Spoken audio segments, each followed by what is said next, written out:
My name is Sophie. I am the Deputy Director at the museum at Eldridge Street, and I want to thank you all for joining us for the Zoom program today with wonderful geriatrician and photographer, Dr. Jeffrey Levine. And we're going to be talking all about how he's been documenting aging through his photographic journey all around the globe. We are live captioning for accessibility reasons, so you can turn that on, but it is powered by AI, so there may be some spelling mistakes, but so please forgive them. And throughout the program, you can also feel free to put in your questions in the chat, and we'll be able to answer them at the very end, or we can call on you. So for those of you who haven't visited us before in person, we are the museum at Eldridge Street. It's housed in the historic Eldridge Street Synagogue, which was built in 1887. And it's the very first grand synagogue built by and for Eastern European Jews in the United States. And this grand building was actually almost lost to neglect in the mid-20th century before we underwent a massive restoration project, which returned us to its former glory and for public use. Today, we still offer, or we are currently offering, both in-person and virtual programming. And a lot of our programs talk about the story of immigrant life on the Lower East Side. We talk about architecture, historic preservation, and a lot of the things that we do is to try to inspire reflection on cultural exchange and continuity. So if you want to look for more of our programming, you can go onto our website at eldridgestreet.org/events. And finally, I just want to thank Dr. Nevins, Michael Nevins, for leading this program today. This is a 4-part virtual series on aging well. And he's been amazing in not only leading this program, but also organizing the entire project, from producing the in-person panel discussion we had back in November to producing this virtual series, which you're sitting in right now. And we're joined by all sorts of experts who discuss the religious, the medical, and the ethical dimensions of aging. And these virtual seminars will be held weekly in December on Wednesdays at 11 a.m. So now I want to introduce Dr. Nevins, who will introduce our speaker today, Dr. Jeffrey Levine. Dr. Nevins is a retired internist cardiologist. He's practiced nearly for 4 decades in northern New Jersey. He grew up in the Bronx, graduated from Dartmouth College and Tufts Medical School, and was very active in bioethics, geriatrics, and medical education. And you can read more about Dr. Nevins and his work on michaelnevinsmd.com, and we'll put that website in the chat box for you so you can learn more after the program. So without further ado, Dr. Nevins. Great. Thank you so much, Sophie. And in order to prepare you for the audience for what we're all about to experience, I've decided to depart from the usual listing of degrees and accomplishments of our speaker, my friend Jeffrey Levine, because in truth, Dr. Levine is not a usual type of guy. So let me explain a little bit. You already have heard that Dr. Levine is a geriatrician. That's one of the reasons he was invited. And also, he's an expert on wound care and pressure injuries. Now, think about that. Everyone has heard of medical specialties like cardiology and neurology and dermatology, but wound care? Have you ever even heard of that? Does that mean bed sores? Well, yes, I guess he's an expert on that. But also, it explains something about the doctor and the man. Jeffrey Levine is not ordinary. He's an original in the very best sense of the word. And in his work, he's meticulous, he's relentless in tracking down details. And I'm going to just take a minute or two to explain what I mean. Like many or most people, Dr. Levine has hobbies, common things like stamp collecting, painting, photography. But what he does with his hobbies is certainly often uncommon. For example, he's an artist. So while riding on the subway, he takes out a sketching pad and draws his fellow passengers, never one to waste time. Or when he travels, which he does frequently, it's not necessarily to touristy places to do conventional things, And I expect we'll probably hear more about that this morning. But I want to give you a little idea of what I really mean. So let me very briefly mention one of the things that we've worked on together, and I suspect that you may hear from him about it as well. The Italian physician Andreas Vesalius is famous for the massive atlas of human anatomy that he published in 1543. And there's an illustration in its front, a woodcut, that showed Vesalius dissecting a cadaver in an outdoor amphitheater in Padua before a crowd of dozens of observers. It's a very famous scene. Well, Jeff Levine's eagle eye scanned the audience and settled on an obscure figure in the back, whom, as he later suggested to me, may have been a Jewish medical school friend of Vesalius, and who might have taught the anatomists the Hebrew words that he then used to label the muscles and bones. Well, from that revelation, it led us to explore more about this mystery man in the back. And eventually we reported about it, about what we learned. But my point is that Jeff's curiosity, indeed his compulsion to seek out obscure details, led him to discover something that really had escaped attention by scholars for nearly 500 years. Well, I could cite other examples, but to learn more, I suggest that you check his personal website, which I know will be listed later. So I think that we're all in for a rare treat this morning, as Dr. Levine describes his long-term project of creating what he calls a visual encyclopedia of human aging. And I can't wait. So please, Jeff, take it away. Wow, Mike, you can hear me all right, right? Yep. Okay, great. I just want to thank you for that way too overly generous introduction. But let's get going. So I want to thank everybody for signing up for my talk entitled Aging Well, A Geriatrician Looks at Aging. And again, my name is Dr. Jeff Levine, and I'm a geriatrician working in the Mount Sinai system. And today we're going to be talking about my body of work documenting aging. I want to thank Dr. Nevins again, with whom I've collaborated on many projects over the years. And Mike's really been my mentor. And here we are at the New York Academy of Medicine perusing some rare anatomy texts. And I also want to thank Bonnie Diamond, Executive Director of this wonderful cultural treasure, which is a National Historic Landmark in the restored Eldridge Street Synagogue on the Lower East Side of Manhattan that we're going to be talking about later today. So here's some goals for today's chat. We're going to review the epidemiology of aging in America. We're going to learn how a geriatrician views aging, and we're going to learn the cross-cultural commonalities of growing old. And we're also going to build a vision of positive aging.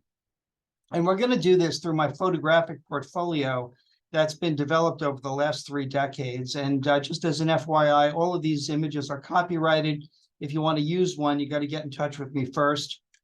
So the aging of populations around the world is an established trend in both the developing and developed countries. And for the first time in history, worldwide, there will soon be more adults over 65 than children aged 5 or younger. And as a result, there's an urgent need for public health professionals who specialize in aging to address the needs of this growing segment of the population. Now, I saw this was happening in the 1980s when I was in medical school. So I sought out training programs in what was then the new field of geriatrics. So I applied and got accepted into the fellowship program at Mount Sinai on the Upper East Side of Manhattan, and I moved into the city from New Jersey, where I hung out with my friend Martin, who's in the audience. So what is a geriatrician? I just want to go over a definition. Geriatricians are complexivists, experts at complex population-based care who provide direct care to older adults with the most severe illnesses, multimorbidities, and frailty. What brings me to my photographic project, which I began as a geriatric fellow, was a quixotic effort to create a visual encyclopedia of human aging, which is still not complete. For the next 20 years, Along with my medical practice, I photographed aging, publishing my images in various scholarly medical magazines and textbooks. And this unfinished portfolio forms the basis for our presentation today. And this slide shows some of the hundreds of covers featuring my images that we're going to look at, and many also that we're going to look at that never made it to print publication. I'd like to credit some of the editors I've worked with over the years who published my work. And this is a group shot of people I worked with to put on an aging-related photography exhibit. We did this exhibit on both the East and the West Coasts. And from left to right, that's me, friend and colleague Diane Silverman, Barbara Drucker, who was the vice chair at the art department at UCLA, and Dan Osterweil, also from UCLA, who was editor at the time of the Journal of the American Medical Directors Association. And this is Rachel Prechno, who was the editor of the Gerontologist, a scholarly journal where I published over 100 covers, and she's now director of research in the New Jersey Institute for Successful Aging at the Rowan School of Osteopathic Medicine in New Jersey. And this is Mark Klarfeld, who is editor of the Ars Longa section of the Journal of the American Geriatrics Society, where I've recently published some images that we're going to be looking at later. And Mark, among his many professional accomplishments, is Emeritus Professor of Geriatrics and head of the Center for Global Health on the Faculty of Health Science at Ben-Gurion University of the Negev. So for several years, I worked under a grant from the MetLife Foundation to have my photos presented in medical schools across the country. I became friends with Tina Newsham, who's currently professor and gerontology program coordinator at the University of North Carolina, Wilmington. When I asked Tina what she wanted to get out of my exhibit, this is what she said. She said, "I want to disrupt the ageist ideas that many people have internalized throughout life and facilitate the development of a more nuanced views of the myriad ways that people experience aging. So I'm going to use this quote as a suitable launching point for today's presentation." So Robert Butler defined the term ageism, and Robert Butler was my chief when I started at Mount Sinai years ago. And he defined ageism as the stereotypic and negative characterization of old age. It has a combination of three elements: prejudicial attitudes, discriminatory practices, and images and institutional practices that perpetuate a negative stereotype. Our mass media is rife with negative stereotypes of old age, with these being two examples. On the left is a visual I screen grabbed off an insurance commercial on television, and on the right is an old favorite cartoon character of a bumbling, mostly blind older man. The media has adapted somewhat to the aging demographic, and I have to acknowledge this recent TV series that presents a handsome older bachelor in search of love. As a geriatrician working in a nursing home, I kind of gasped when I first turned it on, because once I got past the many cosmetic body modifications, I was actually touched by the interactions of people who had faced losses and triumphs over a lifetime, who are seeking loving and intimate connections with others. But that hasn't stopped the onslaught of negative images of aging. Picture this awful cover of The New Yorker by artist Barry Blitt that presents politicians in a silly race with their ambulation aids. So with this background and introduction, let's get into some images and view how I have used photography as a means of exploring commonalities of human aging across cultures, which is one of the sub-themes of my work. One of the things I like to do is show interaction and contrast between young and old, like this young woman who brings her grandmother to temple on the New Year in Kyoto. The osteoporotic body of the older woman in traditional dress is contrasted with this younger woman who is laughing at this silly American tourist following them around with a camera. And I caught this touching interaction in the mountains of Kyrgyzstan in Central Asia between a young boy and his grandfather, who sports traditional facial hair and a hat whose style dates back to the 15th century, when this location was a stop along the Silk Road trade route across Central Asia. And I captured this image at a fashion show at the Indian Market in Santa Fe, New Mexico, which is a world-class event that showcases Native American art and culture. Here, one of the elders is ushering in a young girl, both of them adorned with turquoise, braids, and feathers in traditional garb. And out on the West Coast on the Venice Beach Boardwalk, a grandfather who could no longer walk takes his grandson for a ride on his scooter. You can see the delight on the boy's face. And don't miss his hat that says, "It took me 90 years to look this good." And I managed to get this image as one of the images on the cover of the Gerontologist.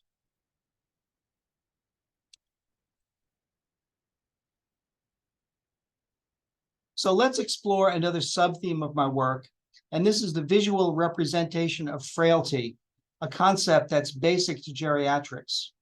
Here is a definition.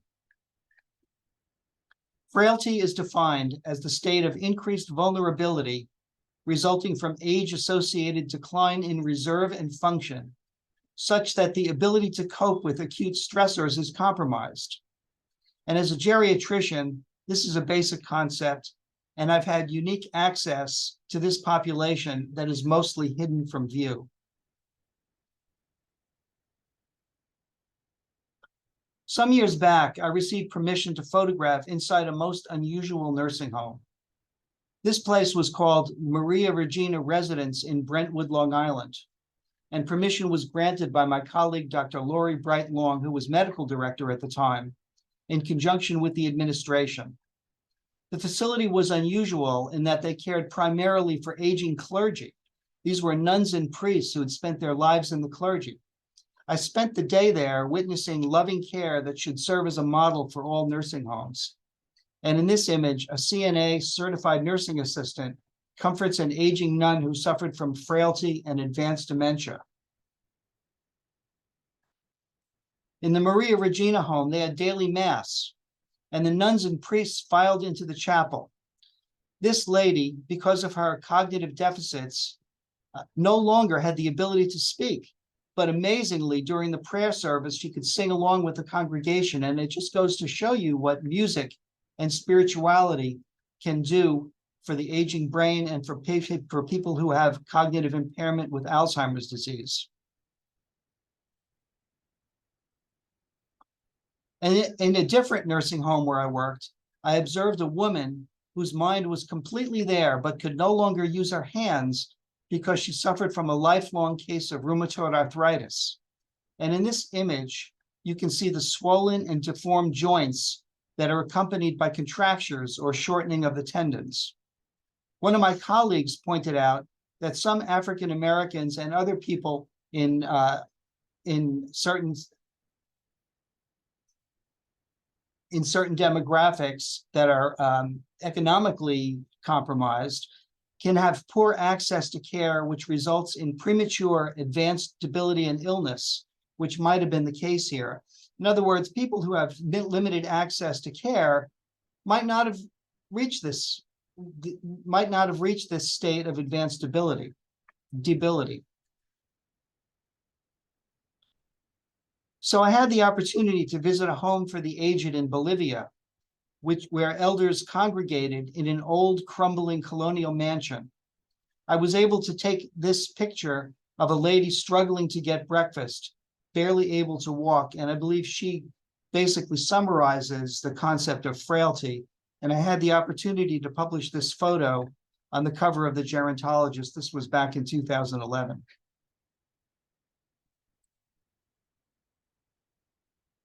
So my next theme is caring. And I'm quoting an author by the name of Tia Walker, who's a writer who co-authored a book entitled The Inspired Caregiver, Finding Joy While Caring for Those You Love. From Tia, I have the apt quote, "In the heart of every caregiver is a knowing that we are all connected."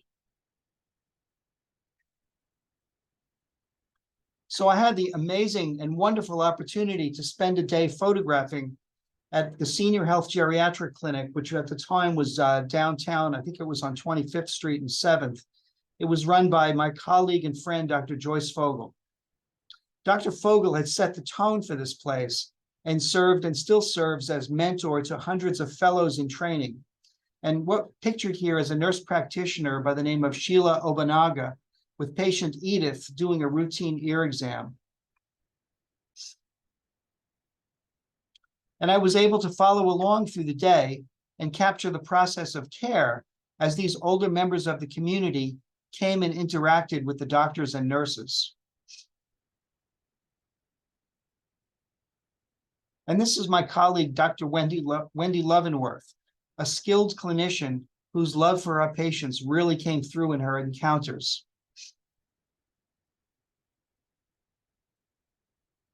And we can't underestimate the importance of community in caring for elders. This photo was taken in the Mississippi Delta, one of the poorest parts of our country, where I had the opportunity to come out with a church group. They lovingly came to bring food and provide companionship, here with a 95-year-old by the name of Ossie Cotton.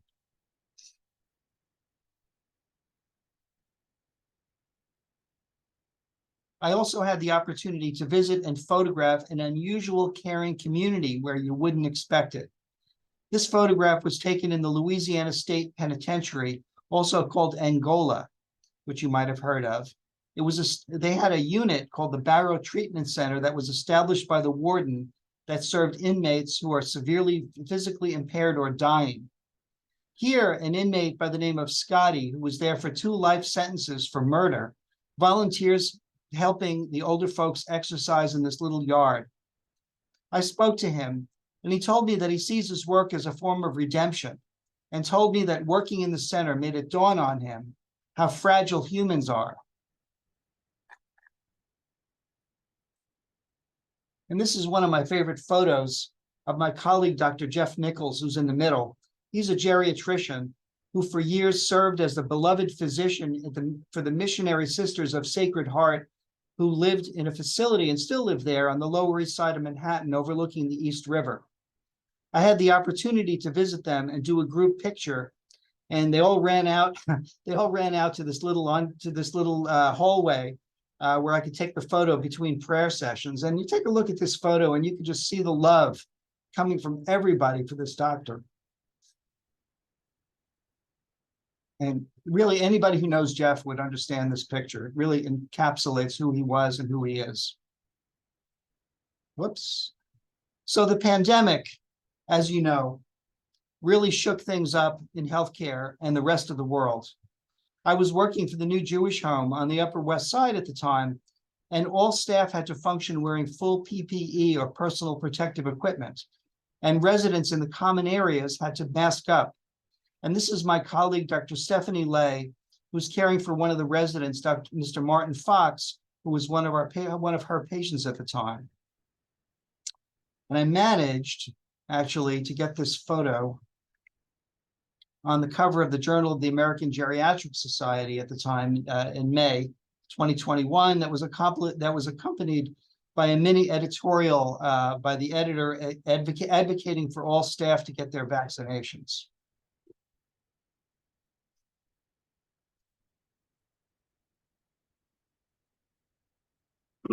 So another theme in my work is relationships. And introducing this section, I'm quoting another writer by the name of L'Oreal Payton, who makes a great point. And she says, for healthy aging, your relationships are more important than diet or exercise.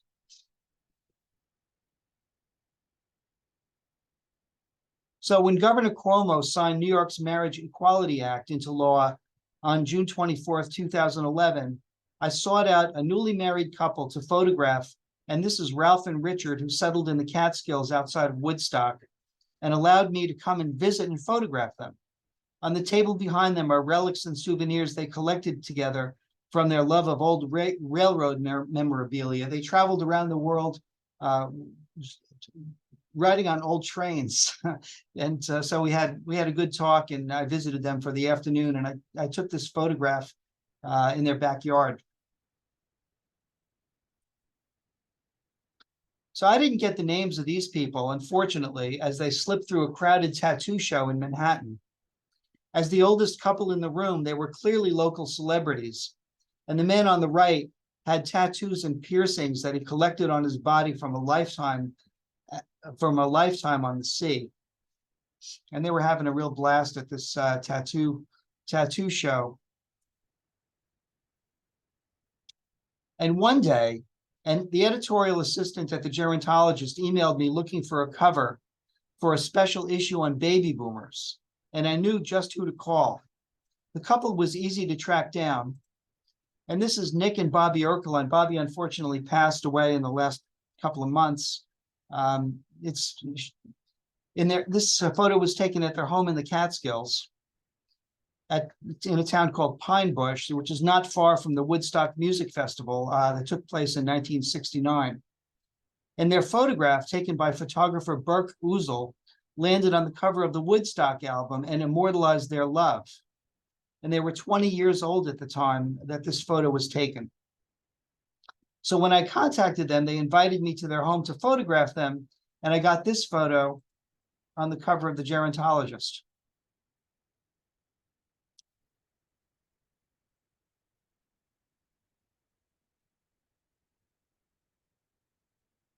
And this photo is entitled "My Son, the Doctor." Okay. This is my friend, Dr. Barry Pomerantz, who's a dermatologist in Midtown. And he's with his mother, who was in her 90s at the time, who I believe lived with them at the time. And as you can see, this was an irresistible image to put on the cover of the Gerontologist.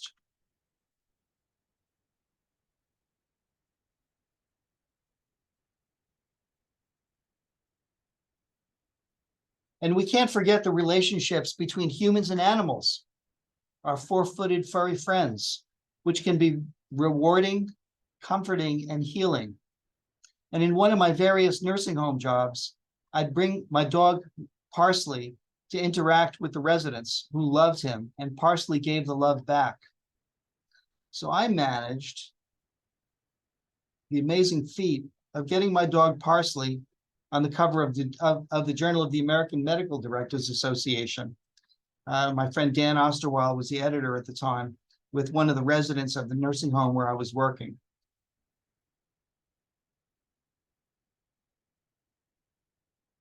So this section will present my theme on aging in the arts. And it's long been demonstrated by research that involvement in the arts can improve cognitive functioning and enhance quality of life. And credit for this conclusion goes largely to a pioneering psychiatrist by the name of Gene Cohen, whose work was supported by the National Endowment of the Arts. And he started a center called the Center for Creative Aging that encourages art with the older population.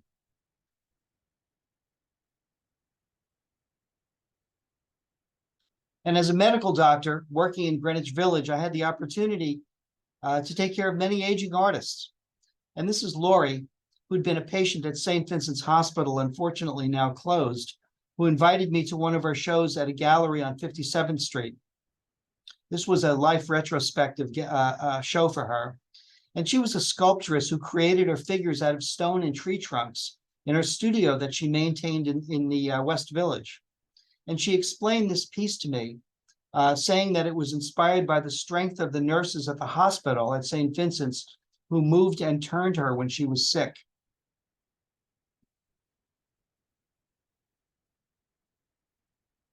And this man with the saxophone is Les Lieber, who in his 90s led a jazz band who played at lunchtime at the National Arts Club in Gramercy Park in Manhattan. I went to photograph him, and before he went on, I noticed that he had a very visible and looked like a debilitating tremor of his hands. And I wondered how he would be able to play an instrument with that tremor. And amazingly, when he got on the stage to play, the tremor disappeared.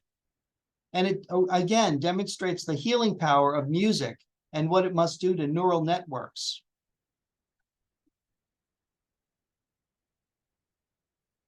So in walking past this place on my way to St. Vincent's Hospital, I saw this was a little off-Broadway theater. I became curious and went in to find out more, and I met this lady. This building was the 13th Street Repertory, an off-Broadway theater that was founded by this woman, Edith O'Hara, who as a school teacher, she quit her job as a school teacher in Idaho and came to Manhattan to start a theater that became a place to nurture young artists and mentor acting talent. And Edith lived to be 100 years old, and I photographed her in 2012.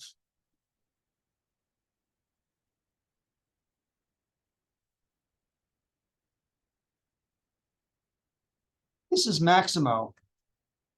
Maximo was an artist in Moscow who worked for Stalin's propaganda machine. Stalin, as you know, led the Soviet Union repelling the German invasion and captured Berlin in 1945, which effectively ended World War II in Europe. And with pride, Maximo unfurls his artwork on Victory Day in front of the Bolshoi Theater. Every year he comes out, and I happen to be able to photograph him. I think this was around 2014 or 2015.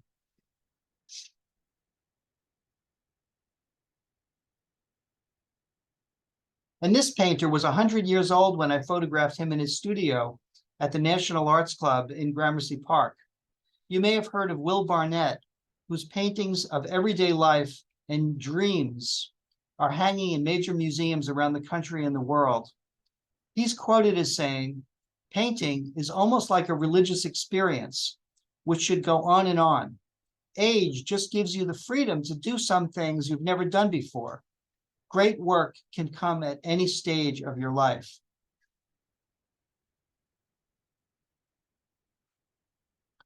And so I put his hands and brush on the cover of the Gerontologist. This was in 2012.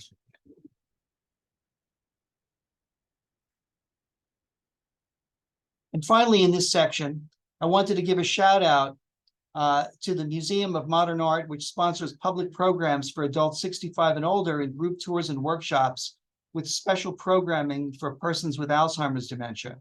And I had the opportunity to photograph. This is Francesca Rosenberg, who's Director of Community Access in MoMA's Department of Education, as she gave an art tour. And I should also note, and I learned through the course of developing this lecture, that Museum at Eldridge Street also has outreach programs for older folks. So now we're going to turn to another theme in my work, which is community, a known critical factor for successful aging. Research has demonstrated that community engagement is strongly associated with health and well-being in later life. So in the New York Times, I read about a group that meets at a shopping mall in the Bay Area outside San Francisco, where older immigrants from South Asia come to meet. This mall, it was actually a mall that's called the Hub, and this group that gets together every weekend calls themselves the Hub Club. I was intrigued, so I actually traveled to the West Coast to stake them out. At first, the place was empty, the parking lot was empty, but sure enough, at noon, the old men started coming from all directions, hailing from India and Pakistan and speaking very little English. They fend off isolation and loneliness by meeting in this parking lot to schmooze and trade gossip. And 3 of them agreed to be photographed on the day that I visited them. And did you know that there's a rodeo circuit for retired cowboys and ranchers? Yes, they meet across the West and the Southwest that extends from Texas to Canada. I photographed them several times over the years, and this photo was taken of 2 buddies at the Texas Senior Pro Rodeo, which was in Stephenville, outside of Fort Worth. And interestingly, this photo was taken in the depth of the pandemic. Not one mask was in sight as the disease was ravaging the country. And the pandemic in no way interfered with the Texas rodeo schedule.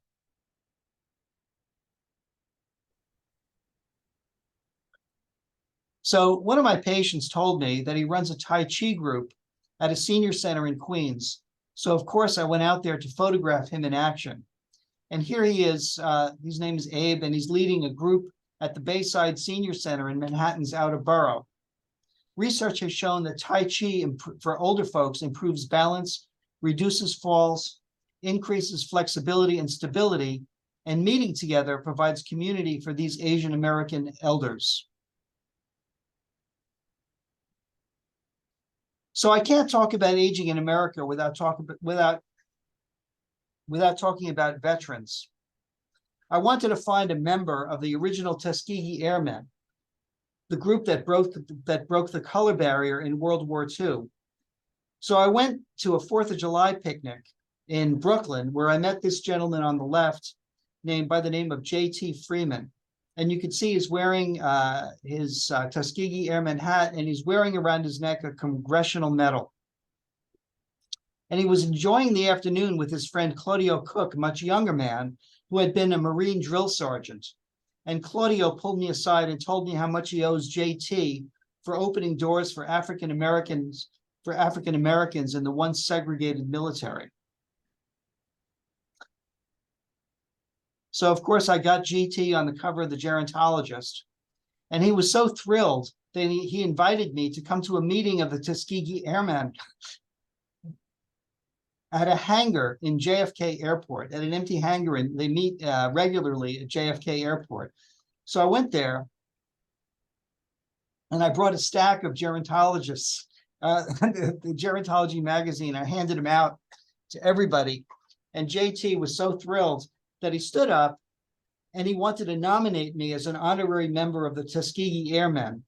So slightly surprised and a little embarrassed, I stated to the group that I'm not sure I would qualify. But anyway, we went outside after the meeting and took a group picture.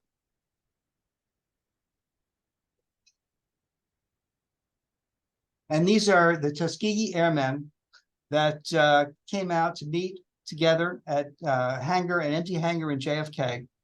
They're an amazing group of guys, and one of them actually came over to me and pulled me aside and told me how there was a white officer that he ran across who didn't like the idea of Black people bombing white people, even though they were fighting for the United States in World War II. Can you imagine that?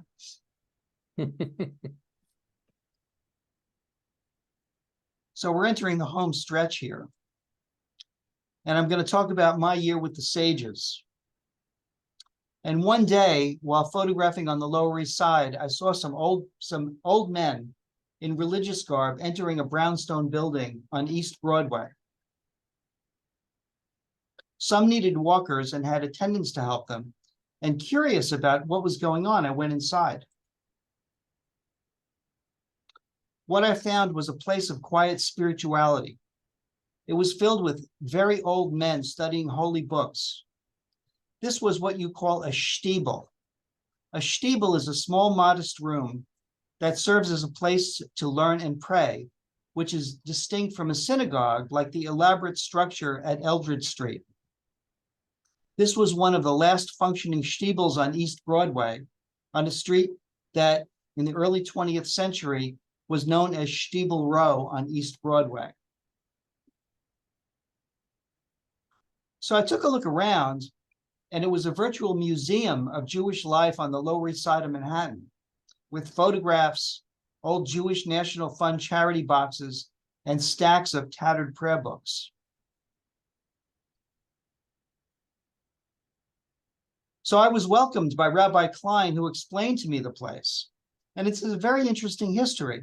The name of this place was the House of Sages, and it was established in the early 20th century to serve an important function for the Jewish immigrant community. As you may know, when a loved one dies, a tradition is to say the Kaddish prayer daily for a year with a minyan comprised of 10 Jews. For many, immigrant life in America required work 7 days a week, prohibiting the Kaddish prayer. So this place was set up where you can arrange a retired rabbi or scholar to say Kaddish for you. And every man had an updated list they would refer to before praying.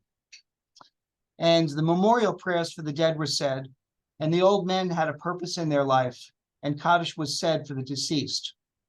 So actually, when my father passed away in 2012, I knew where to go to say Kaddish. So I'm going to show you various pictures that I took, and I was able to take my camera and get permission to take these pictures in the course of my year with the Sages.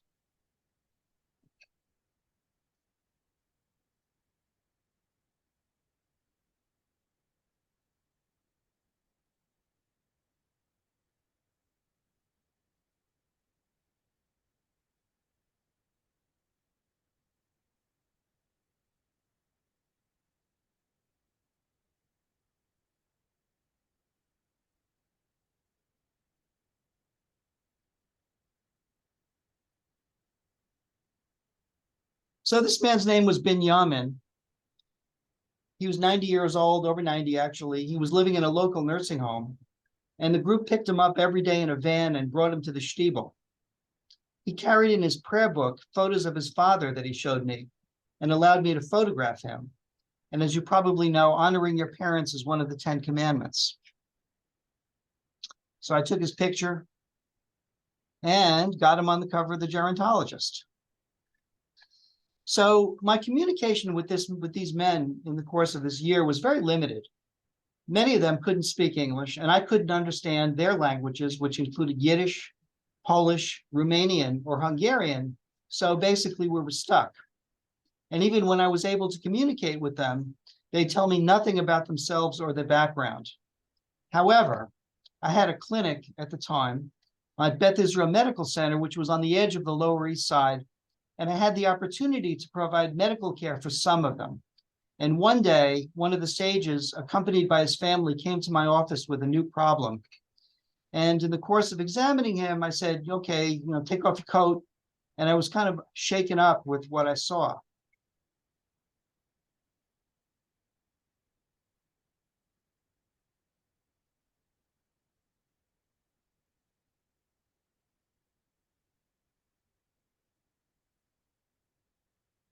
So this was a tattoo he received when he got out of a boxcar at a concentration camp after his community was liquidated in World War II.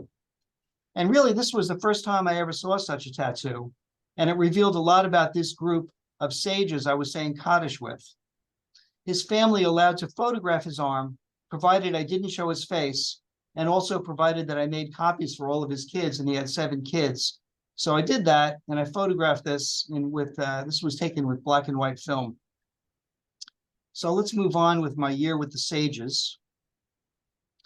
So we went through the whole Jewish year, and this was, of course, in Rosh Hashanah, in the month of Elul, preceding Rosh Hashanah. They blow shofar every day, and this is one of the sages blowing shofar. And this is Sukkot. They paraded around the synagogue with 4 species, lulav and esrog.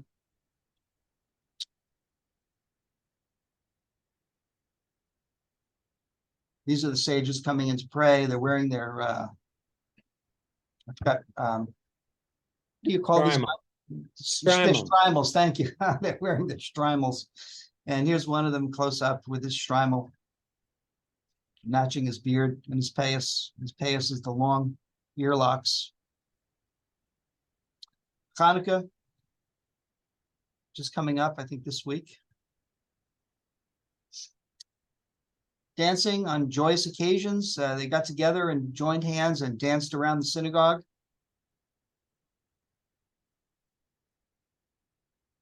And sometimes they had seudah, which is a special meal where they got together and had shiurim, which is a lecture on Talmud, Torah, and they ate and celebrated.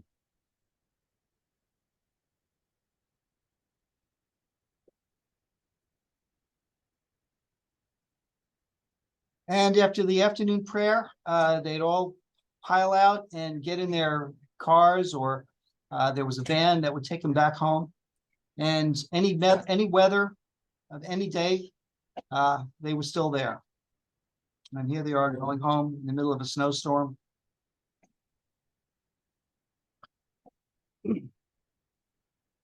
So in closing, I'm going to tell a story about an experience I had in India. I traveled to the holy city of Benares, which is also called Varanasi. It's got 2 names. And it's the holiest city in India.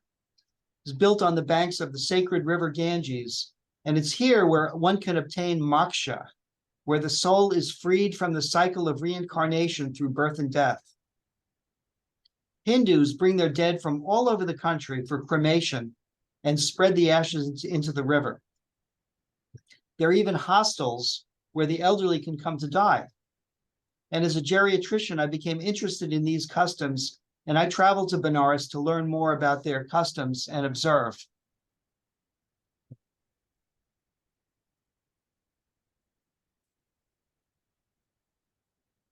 So along the banks of the Ganges are what's called the burning ghats, Ghat, the burning ghats. And these are places where families bring their dead for cremation. The body is draped in a saffron-colored robe with flowers and carried on a litter to a platform on the bank, and then covered with wood. And the cremations go on constantly, day and night. And in the evening and at night, the fire and smoke takes on a supernatural, unearthly aura. So I was walking along the ghats trying to watch this. They wouldn't let me near any of the cremations with my camera. But off in the distance, every once in a while, I heard cheers rising from the direction of the cremations. And the cheers were also accompanied by drums, banging drums. And they were triumphant cheers. So it happened again and again. I was very puzzled about this.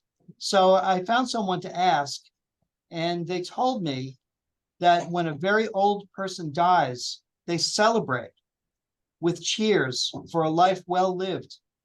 Wow.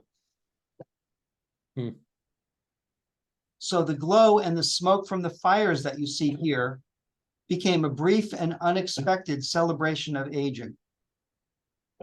Mm. That's my talk. And I want to thank you. Thank you all for setting this up and coming. And here's my contact information. I'm signing my work. There's 2 websites and an email address. You're welcome to take a look. I guess we could open it up to questions. Thank you so much, Dr. Levine. That was so wonderful, and it was just to see your photographs as well. We have so many wonderful comments in the chat box of people who were so touched by the photographs and by your story, especially the gerontology cover. I've gotten multiple DMs about that. I'm wondering if anybody has any questions for Dr. Levine that they'd like to ask either in the chat or in person. Feel free to raise your hand or again to put that in the chat, and I'm happy to ask it. Let's see. I'd love to actually start off myself. I'm curious about your kind of relationship between these 2 aspects of your work, between being a gerontologist and being a photographer, and kind of how your photography journey started, and kind of, yeah, your relationship to being a doctor artist. And I feel like I feel like there are other doctor artists as well, and it goes together in such an unexpected, wonderful way. Well, you'll see on my blog, if you go on my blog, I've studied I've studied physician artists, throughout my career. And the picture that I took in Moscow of Maximo, I was actually on a trip to visit Chekhov's grave. I thought perhaps he could tell me something, I could get something from his spirit. But yeah, so I've always found medicine to be a wonderful way to express my art. And it actually started, I was photographing wounds. When I started my geriatric fellowship in the 1980s, I noticed there was, all these bed sores around. And at the time, nobody knew anything about bed sores. You look in the textbooks, there was nothing there. And I asked my teachers at Mount Sinai, nobody knew anything about bed sores. So at the time, this was pre-HIPAA. And as you know, HIPAA is the privacy laws. These days, if you walk into a nursing home or a hospital with a camera, they'll immediately escort you to the door and take away your camera, or both. But I started photographing wounds. And one day I just turned my camera from the wounds to the patients. And that really started my journey in photographing. Hey, Irving. That's amazing. And my colleague, I just want to mention my colleague, Irving Gomlin, who's a prominent geriatrician in Long Island with NYU. Hi, nice to have you here. It's so nice to have so many friends and family as well as guests. We have some questions in the chat now. We have a question from Dr. Evans, and she asks about your funniest photography story on your journeys. Oh boy, my funniest photography story. I think it was when I dropped my camera into the river in the Grand Canyon. Although it wasn't funny, there were people laughing because I was looking at it and there was water dripping out of my digital camera. I guess you could look back at it and laugh, but it wasn't funny at the time for me. I hope you didn't lose too much work for that. That sounds I did. horrifying, but I guess in hindsight. We also have Joanne asks about how we can use the stories like the ones that you shared to help combat ageism. Well, I think just to understand what's going on, and understand that, the aging community has, they just need acknowledgement. I mean, one of the things that I hear again and again from older folks is we feel invisible. We feel invisible. So I know I work in a nursing home, at the new Jewish home on the Upper West Side. And as you know, those of you who are familiar with nursing homes, I mean, this is the most socially isolated population, and the bulk of their life is in the past. So when I go in to see a patient, the first thing I do is I ask them about their life, and suddenly they go from looking sullen and depressed to suddenly becoming animated. The other day there was a gentleman who was 90 years old in bed, debilitated with a bed sore. And he still had all of his marbles. And I started talking to him about stocks. He had been a stock manager. And he started talking to me as if he was a 20-year-old. And it was just a wonderful and amazing transformation. So I think that, just the understanding that these are people with lives, rich lives, that need to be acknowledged. And Dr. Gomlin, I saw your hand up. Did you have a question? You just have to unmute yourself. I'm going to prompt you. There you are. Yeah, I had a comment and a question. First, I have a bias, I guess, because of my background and because I grew up with what I think was a sage in Montreal who was also a Holocaust survivor, as were my parents. To the photos of the sages, which Jeff took, and as a matter of fact, one of them he gave me as a gift, and it's prominent in my den. I'm also curious, since this is from about 11 years ago, I guess from a medical point of view. Well, first, I'm interested about the demographics. Jeff started to answer the question by saying that few of them really spoke English well. So obviously they were from all over Europe, the Pale, Russia, what have you. Some of them came after the war. I assume some came in interwar period. So I'm curious to know what the demographics of these people are. And given the fact that they probably looked like the mean age was almost 90 or something at the time that Jeff is there. Unfortunately, few of them, if any, are alive today. So what does that place look like? Well, the answer, I'm just going to answer it just in touching on different points here. Question. Firstly, the pandemic ravaged the population, and it basically, as far as I know, and I went out to Williamsburg to meet with the rabbi who had been there, and he basically told me that the population had been ravaged, and of course, COVID hit the most frail people with the highest mortality. But as far as who these people were, I think they were mostly Hungarian. I think the core group of Hasidim with the Streimels were Satmar, who I believe were Hungarian. And there was a smattering of everything else. But I think my guess was Hungarian. And I'm not sure they have a minion these days. Just a shout out after that. I mean, they're on my list of contributions. Well, they still send out those calendars, and they still send out Shiva reminders for you if you sign up and send in the name of your loved one. They'll send you every year a notice for Yahrzeit. There you go. I have mine here too. It's in my office. And the pictures, by the way, are great. They've got all sorts of various. Right, they're old. Yeah, I actually suggested that they use mine, and he didn't want to change the tradition. I see we have two questions. We have one from Dr. Nevins, and we also have a question from Stephanie. Dr. Nevins, do you want to go first? Sure. Superb presentation, Jeff. I really Thanks. I love it. two vignettes or anecdotes from the past 3 days about 100-year-olds. My 91-year-old brother, a retired doctor, is tuned in today. And he told me the other day that we have a relative who's in a nursing home in Santa Barbara, California.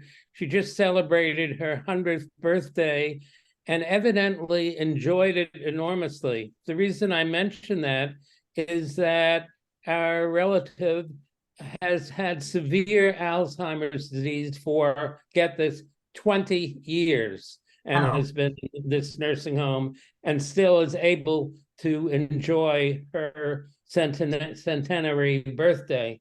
And the other, we're all aware that Henry Kissinger died this week. And I had mentioned him when I spoke 2 weeks ago. But what I said then and repeat now is that last August, Henry Kissinger, 100 years old, flew to Beijing to meet with President Xi. And evidently his counsel was still valued, which, when you think about it, makes Joe Biden look like a pediatric case at 81. That's all. Stephanie, go ahead. Hi, I'm Stephanie Palmino. I've been a gerontologist since the 1980s. I have a doctorate in nursing, and I did my specialty work in dementia. And I was very intrigued with the pictures you showed of the older folks with the younger folks, especially being an older folk now myself.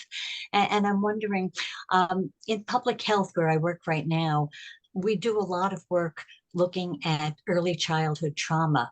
And I didn't realize it at the time, but in all of my years of working, I often tried to go back to the early childhood and kind of looking at experiences. And I wondered if you captured any of that when you were taking pictures of older people with younger people. Did anything of the value of trying to get back to the early traumas when someone is suffering from dementia and you don't know what it is that they're trying to relate to?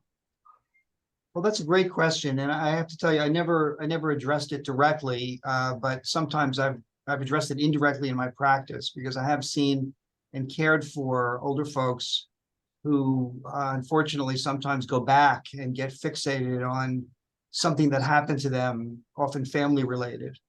And some of it is very tragic. It brings back a lot of memories for me, in having these interactions with patients. But the other thing is just mentioning the community of clergy. I understand that there's a lot of history of abuse early in people that enter the clergy. So, but I never addressed it straight on, and I certainly didn't address it with my photography. But thanks for the comment. I think it's a very important comment. Thank you. Your work was absolutely phenomenal. Thank you.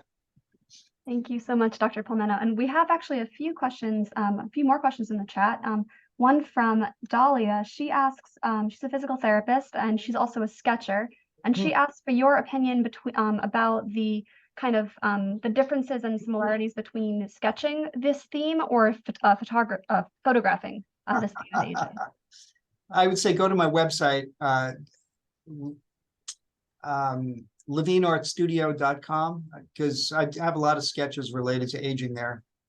And yeah, there's a lot of overlap.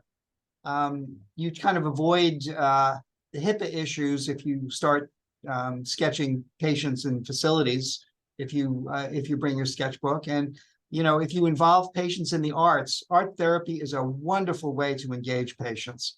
And, I would, if you're interested in sketching, please, bring your sketchbook to work. And sometimes I spend extra time. I stay late in the nursing home and I sketch people. And you can see some of this work at Levine Art Studio. Thank you. I think it's so interesting to hear all these stories of these folks in medicine, like yourself, who are also artists, and it's something that I think a lot of folks that aren't in the field that they don't know about. That this is such an important aspect. We have another question about kind of the most emotional situations you found yourself in your travels, and I was wondering if you can give us some examples of that. I'm sure there are so many. I can't think of one that stands out, because every time I get involved with patients, it's always emotional. whether it be photographing them or whether it be caring for them at the bedside. You know, there's a great deal of emotions that are involved. And, you know, unfortunately, part of medical training is being able to build your wall and distance yourself from that so you don't get burned out, so you don't get burned out emotionally. So it's kind of a push and pull with me, because you try to avoid getting emotionally involved, but the nature of the work is such that you have to get emotionally involved, and it pulls it out of you. And if it doesn't, then there's something wrong. Then there's something wrong with you. You should go into a different field. Yeah, I think work like this, it's so important, but it's also so hard, and it's so amazing that folks like you are able to do this work for so long. I'm going to read one last question, and then I'm going to turn it over to Dr. Nevins to finish off here. But Marty asks, how much did growing up in the inner city in Jersey City, which is an inner city, have an effect on your ability to see the art and poetry in your photos? Well, Martin, I grew up with, and he probably knows that my grandmother lived to be 100. And unfortunately, I didn't show her pictures here, but I've got another portfolio of my grandmother at age 99 and 100. And I think that certainly influenced me in my career choice and in the way I approach my my patients. And that's also from Jersey City. My grandmother came in Ellis Island, landed on the Lower East Side, moved to Jersey City, and was cared for by my mother until she passed at age 100. Thank you so much. And I know, Dr. Nevins, I'm sure I saw your hand raised a few times, but I'd love for you to kind of finish us off at this program. Excuse me, a little emotional topic. And I'm going to also share our next programs in our series. So thanks, Maya. Just a question, Jeff. You know, the beautiful photograph of you with the nuns reminded me of the classic study called the Nun Project. Are you familiar with the Nun Project? No. I think it went back in the 1990s. More than 600 nuns at some convent. Oh, I heard about it. Right, they were trying to study healthy aging. Is that right? They did a longitudinal study. Back when they entered the convents, they had, as part of the admission process, they had to write an essay about themselves. Oh. And some 60 or 70 years later, retrospectively, those essays were reviewed. And they found in a double-blind or blinded study that they could predict which ones would maintain their cognition and which ones were likely to develop dementia. And the criteria, the differential point, was their vocabulary. Those who wrote in their original essay used lots of adjectives and big words, were likely to do well versus those who were, you know, monosyllabic or whatever. I'm sounding like a second category at this moment.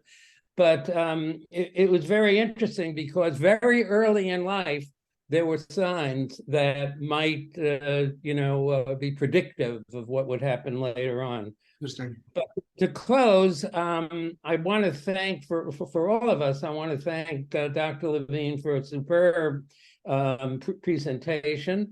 And I'll anticipate Maya, she can tell us, but next week is also going to be a blockbuster talk of a very different style about end of life by two of my good friends, Alan Lippman and Norman Cantor, who are authorities in this field. And I strongly advise you, if you've got the chance to, if not to listen in live, I'm sure it'll be available online afterwards. So Maya, you take it from there. Yes, and I have just put in the chat box the link that will take you directly to the ticket page. And I would encourage you to register, even if you can't attend live, so that you will be notified about all the recording information. We're really looking forward to this series continuing, and we have 2 more sessions next week, Wednesday, and then the following Wednesday. We're going to be ending excuse me, we're going to be ending with Rabbi Paula Drill. He'll be closing us off with the religious side of aging. But we are next week, as Dr. Nevin said, going to be discussing the ethical issues at the end of life with two of Dr. Nevin's colleagues, Norman Cantor, who is a lawyer, and Dr. Littman, who will talk about the bioethical side of that. So we're really, really looking forward to next week. And thank you so much, Dr. Levine, for these extraordinary photos and stories. Thank you, Michael, for inviting me. And Great. Bonnie. Thanks for doing that. I would just like to end, this is Bonnie, I would just like to end by saying, when anybody ever tells you don't talk to strangers, don't listen. I had the privilege of meeting these two extraordinary, exceptional men, doctors, brilliant, brilliant. I can't thank you both enough for educating us and becoming not strangers, but our dear friends. And I hope we can continue these relationships going forward in good health, getting old together, getting older together. But you both have brought so much to this program and the programs to come. So from the bottom of my heart, I am truly grateful to both of you. And thank you. Thank you. And I wanted to add, Bonnie, that you actually met Dr. Nevins at another physician artist lecture from Mark Podwell. That's so correct. it just really brings this artist physician theme around. So it's really something new that I think should be on everybody's radar, which is not new, but new to people like me who weren't aware of all these wonderful doctor artists like yourself. Well, the truth is we must keep learning as we grow old. So thank you both. Thank you, Bonnie. And Jeffrey, you, it was everybody, for wonderful, coming. truly wonderful. Mark Podwell, by the way, is one of my mentors, one of my spiritual mentors and art mentors. Well, he is truly one of ours as well. I spoke to him earlier today and all good, all good. Right. So everyone take care and grow old happily. Thank you. Take care, everyone, and please join us next week.